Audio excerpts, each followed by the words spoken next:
बापरे दिख रहे डोळ्यान पाहिन रूप तुझे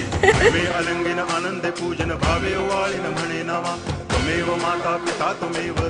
बंधुश्च सखा त्वमेव विद्या तरुणं त्वमेव सर्वं मम देव कायेन वाचा मनसेन्द्रियैर्वा बुद्ध्यात्मना वा प्रकृति स्वभावात् करोमि यद्यत् सकलं परस्मै नारायणायति समर्पयामि अच्युतं केशवं रामनारायणं कृष्णदामोदरं वासुदेवं हरि गिरिधरं माधवं गोपिकावल्लभं जानकीनायकं रामचन्द्रं भजे हरे राम राम